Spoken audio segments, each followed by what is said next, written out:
Hello everyone, welcome back to Smart Classes YouTube channel. বন্ধুসকল আজিৰ ভিডিঅ'ত আমি আপোনালোকৰ আগন্তুক অনুষ্ঠিত হ'ব লগা আসাম পুলিচ, এবিউবি, এসআই বা এপিআৰও বা ফৰেষ্টৰ যিকোনো ধৰণৰ ৰিটেন এক্সামৰ কাৰণে সহায়ক হোৱাকৈ কেইটামান মোষ্ট ইম্পৰ্টেণ্ট জিকে কুৱেশ্যন লৈ আহিছোঁ। তো আপোনালোকে ভিডিঅ'টো শেষলৈকে চাই থাকিব আৰু কুৱেশ্যনখিনি মনত ৰাখিবলৈ চেষ্টা কৰিব।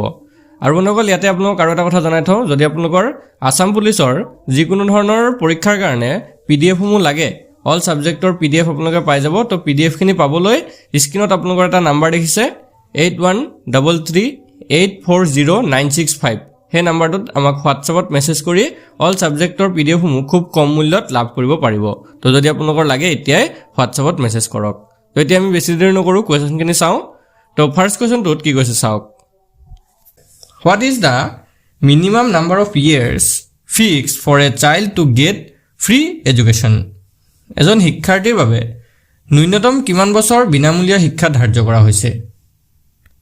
তো ইয়াৰে শুদ্ধ উত্তৰটো হৈছে অপচন ডি 8 বছৰ। এজন শিক্ষাৰ্থীৰ বাবে ন্যূনতম 8 বছৰ বিনামূলীয়া শিক্ষা ধাৰ্য কৰা হৈছে। তো কেতিয়াৰ পৰা কেতিয়ালৈকে হেতু হৈছে যে 6 বছৰৰ পৰা 14 বছৰৰ যিবিলাক শিশু আছে সেই শিশুবিলাকৰ বিনামূলীয়া শিক্ষা প্ৰদানৰ বাবে ভাৰত চৰকাৰে বা আমাৰ অসম চৰকাৰে বা ভাৰত চৰকাৰে এটা নীতি বনাই দিছে।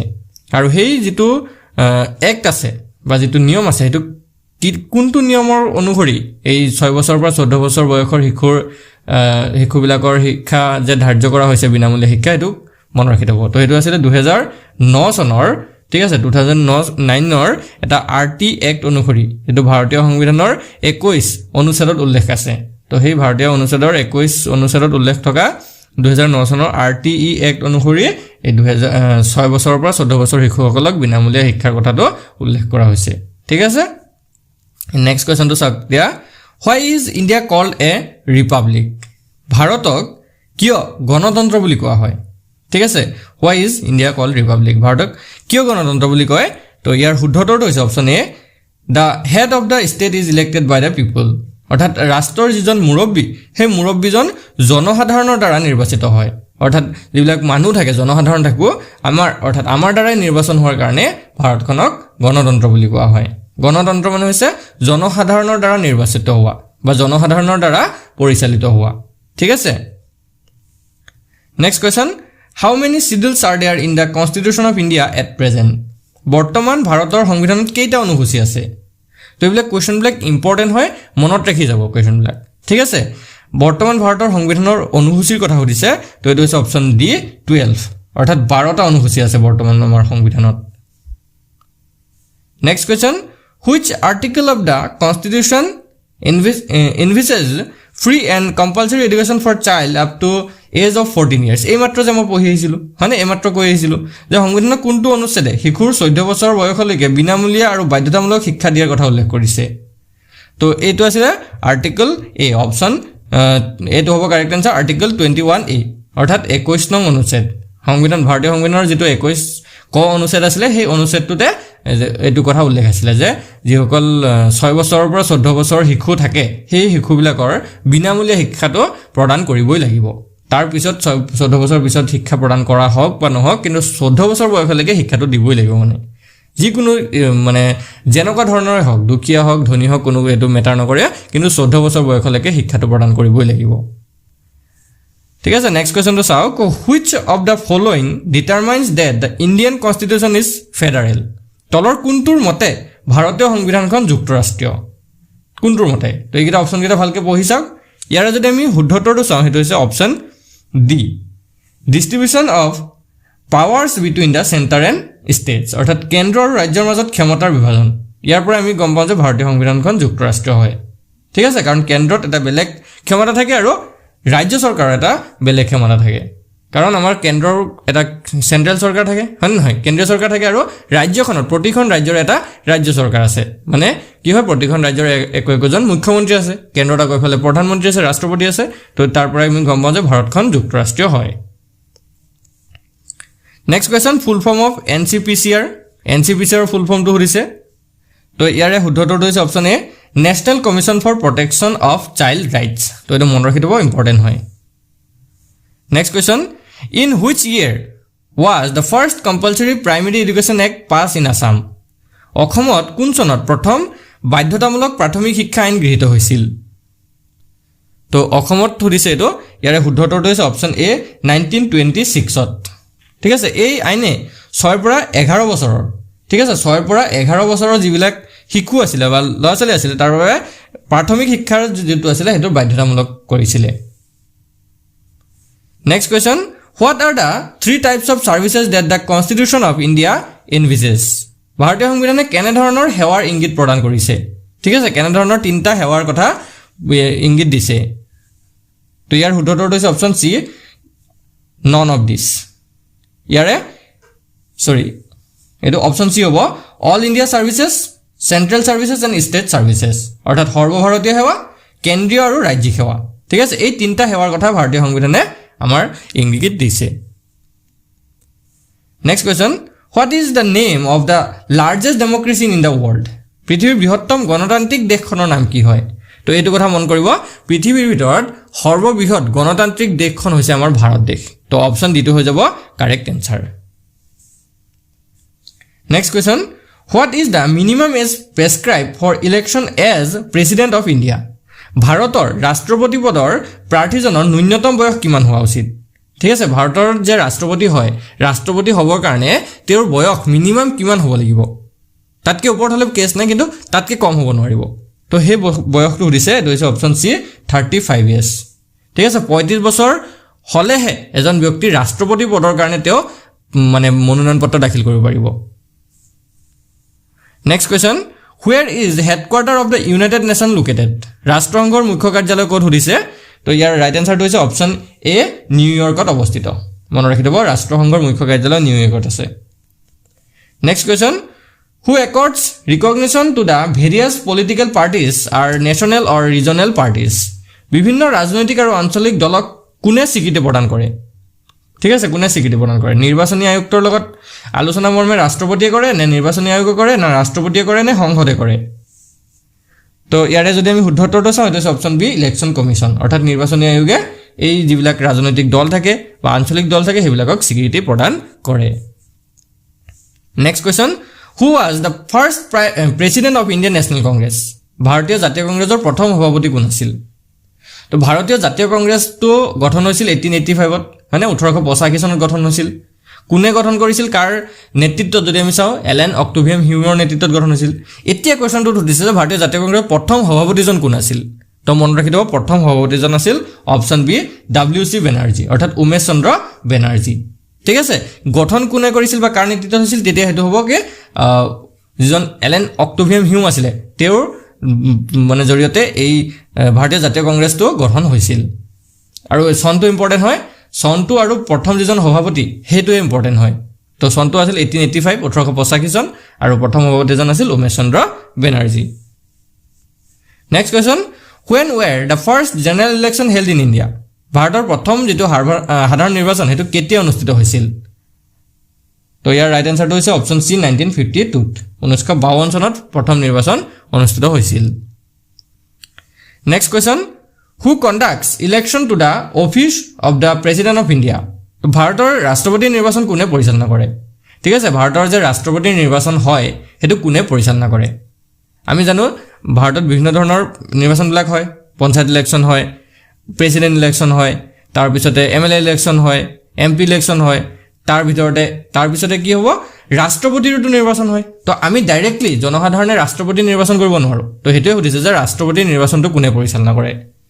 তো ইয়াৰে যদি শুদ্ধ উত্তৰটো চাওঁ, অপশ্যন চিটো কাৰেক্ট এনচাৰ হ'ব, ইলেকশ্যন কমিশ্যন অফ ইণ্ডিয়া। তো এইটো ভাৰতৰ নিৰ্বাচনী আয়োগে এইটো পৰিচালনা কৰে।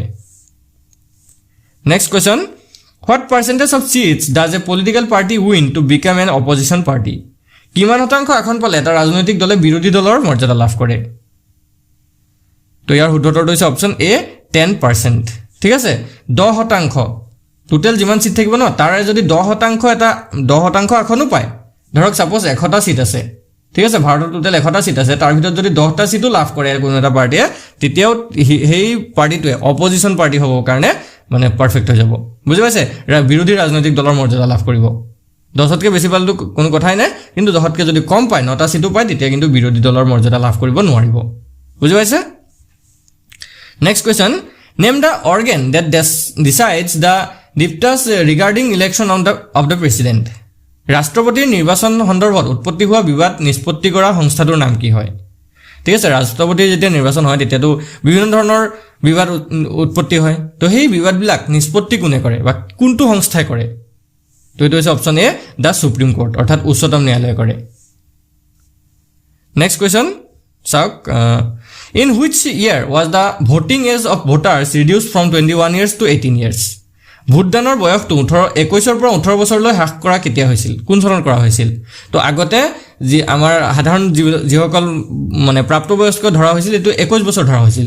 যেতিয়া 21 years হৈছিল কোনো এজন ব্যক্তিৰ তেতিয়াহে ভোট দিব পাৰিছিলে, মানে নাগৰিক হ'ব পাৰিছিলে। কিন্তু বৰ্তমান এইটো 18 বছৰ হয় নহয়? 18 বছৰ হোৱাৰ লগে লগে আমি মানে ভোট দিব পৰা হৈ যাওঁ।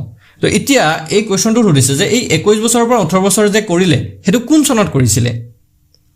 তো ইয়াৰ যিটো ৰাইট এনচাৰ হৈছে অপশ্যন ডি, 1989ত হৈছিলে। ঠিক আছে, 1989 চনত এই 21 পৰা 18 বছৰলৈ হ্ৰাস কৰি দিছিলে।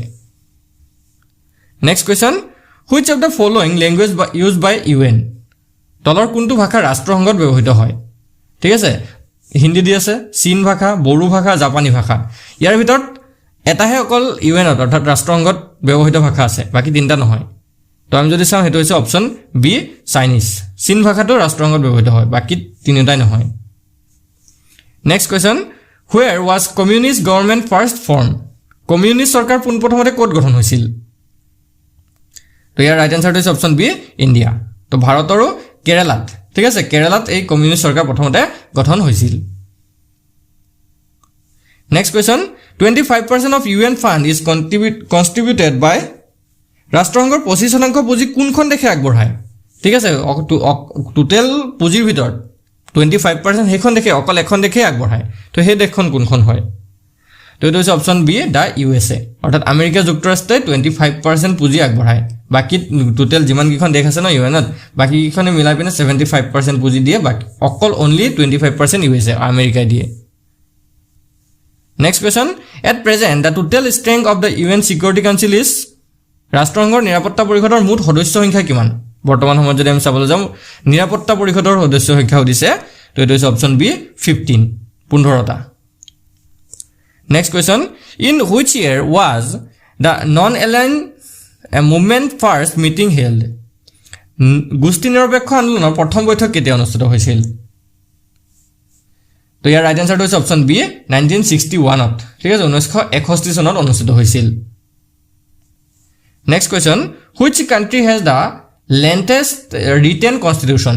কোনখন দেশৰ আটাইতকৈ দীঘল সংবিধান আছে? আমেৰিকাৰ নে ইংলেণ্ডৰ নে কানাডা নে ভাৰতৰ? তো এইটো মনত ৰাখি দিব, খুবেই এটা ইম্পৰ্টেণ্ট কুৱেশ্যন হয়। এইখন হৈছে আমাৰ ভাৰতখন, ভাৰতৰে আটাইতকৈ দীঘলীয়া লিখিত সংবিধান আছে। ঠিক আছে, লিখিত যদি চাবলৈ যাওঁ ভাৰতৰে আটাইতকৈ দীঘলীয়া লিখিত সংবিধান আছে। Next question, from which date did the constitution of India came into force? ভাৰতীয় সংবিধান কেতিয়া বলবৎ হৈছিল? চাওক, ভাৰতীয় সংবিধানখন কেতিয়া বলবৎ হৈছিল এই কুৱেশ্যনটো খুব এটা ইম্পৰ্টেণ্ট কুৱেশ্যন হয়। ইয়াৰ ৰাইট এনচাৰটো হৈছে অপশ্যন এ, 1950 চনৰ 26 জানুৱাৰী তাৰিখে। ঠিক আছে, 1950 চনৰ 26 জানুৱাৰী তাৰিখে ভাৰতীয় সংবিধানখন বলবৎ কৰা হৈছিল, আৰু সেই দিনাখনিৰ পৰাই 26 জানুৱাৰী দিনটো গণৰাজ্য দিৱস হিচাপে পালন কৰি অহা হৈছে। সেই দিনৰ পৰাই গণৰাজ্য দিৱস পালন কৰি হৈছে, আৰু বৰ্তমানলৈকে 26 জানুৱাৰী দিনটো গণৰাজ্য বা গণতন্ত্ৰ দিৱস হিচাপে পালন কৰিছে। তো প্ৰশ্নটো পৰীক্ষাত আহিব পাৰে যে গণতন্ত্ৰ দিৱস কেতিয়াৰ পৰা পালন কৰা হৈছে? তো এইটো হৈ যাব 1950 চনৰ 26 জানুৱাৰীৰ পৰা। ঠিক আছে, next question, during which period do fundamental rights under Indian constitution remain suspended? কোন সময়ত ভাৰতীয় সংবিধানৰ প্ৰদত্ত মৌলিক অধিকাৰসমূহ স্থগিত হৈ থাকে? সাধাৰণ নিৰ্বাচনৰ সময়ত, নে সকলো প্ৰকাৰৰ জৰুৰীকালীন অৱস্থাত, নে ৰাষ্ট্ৰীয় জৰুৰীকালীন অৱস্থাত, নে উপৰোক্ত সকলো ক্ষেত্ৰতে? তো ইয়াৰে যিটো শুদ্ধ উত্তৰ সেইটো হৈছে অপশ্যন চি, নেশ্যনেল ইমাৰ্জেঞ্চি। যেতিয়া ৰাষ্ট্ৰীয় জৰুৰীকালীন অৱস্থা আহে তেতিয়া সংবিধানৰ যিবিলাক মৌলিক অধিকাৰ আছে, তো এই 6টা যিটো আমাৰ মৌলিক অধিকাৰ থাকে ন, সেই অধিকাৰকেইটা স্থগিত হৈ থাকে, অৰ্থাৎ সেই অধিকাৰকেইটাৰ মানুহৰ লাগু হৈ নাথাকে মানে। ঠিক আছে, next question, the constitution of India borrows the concept of union of India from the constitution of which country? তো ভাৰতীয় সংবিধানে ভাৰতৰ যুক্তৰাজ্যবাদৰ যিটো ধাৰণা সেইটো কোন দেশৰ সংবিধানৰ পৰা আনিছে? তো ভাৰতৰ এটা কথা মন কৰিব, ভাৰতৰ সংবিধানত যিবিলাক পইণ্ট আছে বা যিবিলাক ধাৰণা আছে, সেই ধাৰণাবিলাক প্ৰতিখন দেশৰ পৰা বা বেলেগ বেলেগ দেশৰ পৰা কিন্তু আনিছে বা ভাৰতীয় সংবিধানখন কিন্তু অকল এখন দেশৰ সংবিধান নহয় ক'বলৈ গ'লে বেলেগ বেলেগ দেশৰ সংবিধানৰ পৰা এটা এটা বস্তু আনি পিনে তাতে এড কৰি পিনে এখন দীঘলীয়া সংবিধান বনাইছে তো ইয়াত সুধিছে যেটো ভাৰতৰ যুক্তৰাজ্যবাদ বা যেটো ইউনিয়ন অফ ইণ্ডিয়া আছে হেতু কোনখন দেশৰ পৰা ধাৰ কৰি অনা হৈছিল তো এটো হৈছে অপচন বি কানাডা দেশৰ পৰা অনা হৈছিল next question the central government has exclusive power in which schedule কেন্দ্ৰীয় চৰকাৰৰ কোনটো সূচীত একচেটিয়া ক্ষমতা আছে তো কেন্দ্ৰীয় চৰকাৰৰ কথা সুধিছে তো ইয়াৰ শুদ্ধ উত্তৰটো হৈছে অপচন এ ইউনিয়ন লিষ্ট অৰ্থাৎ যেটো কেন্দ্ৰীয় সূচী আছে সেই কেন্দ্ৰীয় সূচীত কেন্দ্ৰীয় চৰকাৰৰ এটা একচেটিয়া ক্ষমতা আছে next question how many subjects are there in the union list কেন্দ্ৰীয় সূচীত কিমানটা বিষয় আছে সুধিছে তো এটো হৈছে অপচন ডি 97 97টা বিষয় আছে নেক্সট আৰু লাষ্ট কোৱেশ্চনটো চাওক how many subjects does concurrent list contain সমৱৰ্তী সূচীত কেইটা বিষয় আছে ইউনিয়ন লিষ্টত আমি 97টা পালো দিয়া হচ্ছে সমৱৰ্তী সূচীত বা কনক্ৰুয়েন্ট লিষ্টত তো এটো হৈছে অপচন বি 52 52টা বিষয় আছে তো আজি ভিডিওত আমি এইকেইটা কোৱেশ্চন চালো যদি আপোনাৰ কোৱেশ্চনখিনি ভাল লাগি থাকে ভিডিওটো লাইক এটা কৰি দিব আৰু চেনেলটো সাবস্ক্ৰাইব কৰি কাষত থকা বেল আইকনটো দবাই দিব